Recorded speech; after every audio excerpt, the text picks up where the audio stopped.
Sitting on the back porch, drinking moonshine, chewing long cut, getting high on the elements.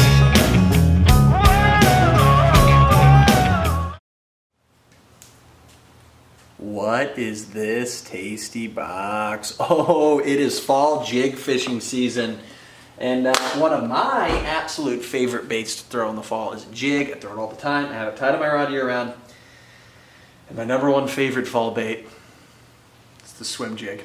Absolutely love the swim jig. So I'm going to throw out a couple of the tips that I use for throwing swim jigs here. Little of the variations. Look at Blue creeping in the background. Ghost man back there. On a couple of the tips that I like to do for swim jig fishing. I'm hoping it's going to help you guys catch some more fish this fall. So a couple of things when it comes to swim jigs is there's 3 sizes you need, in my opinion. I fish it in 10 feet of water or less, throw it on grass, throw it on boat docks, throw it on wood, throw it on anything you can see. You need 3 sizes. 1/4 ounce, 3/8 ounce, and 1/2 ounce. I don't throw anything that's heavier, I don't throw anything lighter than that. I think there's better baits when you gotta go above or below. But I also keep it pretty simple when it comes to color selection. I throw either a green pumpkin-y colored one or something with white. Occasionally, you might want to throw something black for real muddy water, but honestly, I switch to a chatterbait 99.9% of the time, green pumpkin or white, depending on what bait fish you got. Shiners, shad, whatever, you're going to the white ones, bluegillies, perch, you're going to the greenies. Something that's critical to swim jig fishing is the trailer that you use. I use 3 different styles of trailers.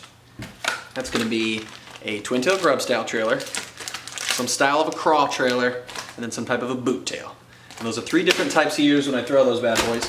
This twin-tail grub is the smallest, most finesse. I throw this one to start the year off. And that's when I'm throwing the 1/4 ounce swim jigs. Your little light ones. This one right here is an Outcast, 1/4 ounce. Got that nice cone-shaped head, comes through his grass real good. But I throw this 1/4 ounce in the springtime when they're real shallow. I want that light bait. I throw this guy in, let's say, 5 feet or less. But this is just an absolutely lethal combination. That water's cold, they first start coming up in the spring. That thing absolutely just tears them up, gets numbers of bites. Then as the seasons progress, the year starts to go on, I'll jump up to that 3/8 ounce size. And that's when I really want to throw something with some more kick. I really like that crawfish style trailer. And this in particular is just a Rage Menace. It's got a lot of good kick. You can do like a Rage Craw is a good one too, Speed Craw. Put your favorite one that has a lot of kick. And that's the one you're going to want to throw. Same concept though. Thread that sucker right up on there, up onto the shank. This is another one of those Outcasts. Those are my favorite.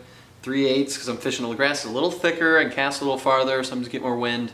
But this just really catches in that super good action coming through there. You can straight reel it, you can hop it, you can bump it through grass. That's when I go to that one. And this is the key in the fall. This is the time of year where I'll bump up to the 1/2 ounce if I'm going a little bit deeper, if they're still out on the edges of the grass, or I'll do the 3/8 if they've moved up shallow and are really feeding. But that's when I switch to that boot tail style trailer. And I've actually got one rigged up on my rod already because I was just out doing this past weekend. That's when I'll switch to that boot tail style trailer. And up here in Minnesota where I'm at, I like throwing perchy colored ones, bluegill colored ones. But that's the deal right there. You get that boot tail on there. I'm telling you, this makes all the difference in the cold weather in the fall. You switch to this, you just slow roll it like a spinnerbait, and that boot tail's just kicking back there nice and tasty, and the bass comes up and just boom, eats it. And you set the hook hard. And it's good. But that's the basics for swim jigs, man. Keep it simple. 3 different sizes, 2 different colors, 3 different trailers. Bouncing them throughout the season. Last but not least thing you're going to want to know is rods. I keep it simple for rods. If I'm throwing the 3/8 and under, I'm throwing a medium heavy. I like anything from a 7 to a 7'3", so I can cast it accurately for skipping. And I'm using 15-pound fluoro with those. If I'm fishing around bigger fish, I'm down in Texas on Falcon, fishing for those, 8, 10, 12-pound fish. I'm down in Florida. Heck, even those guys out in Cali are fishing for bigger fish, or you're fishing really thick stuff. That's when I go to that heavy action rod. Do the same size, 7 foot to 7'3", but I'm doing the heavy action, and I'm using a 30-pound braid. If it's dirty water, I'll go straight to the jig. If it's a little clearer water and I want those bigger fish, I'll go to the fluoro. So that's the deal for swim jig fishing. Hope this helps you catch some more fish. Get out there and slay some giants.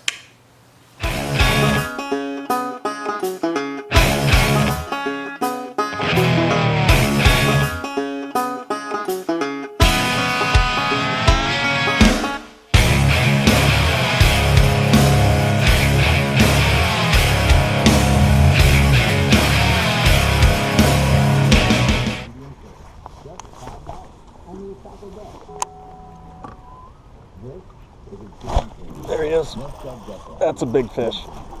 Yeah. It's a nice one. That's a nice one. Get him. Get him. There's a nice fish.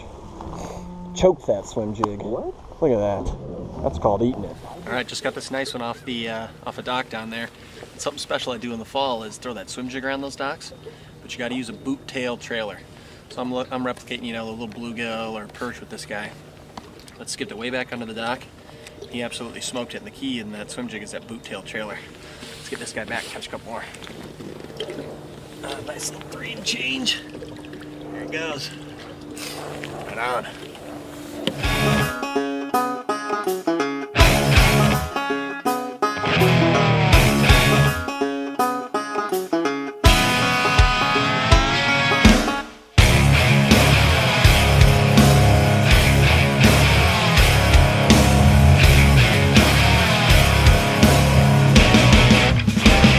Sitting on a back porch, drinking moonshine.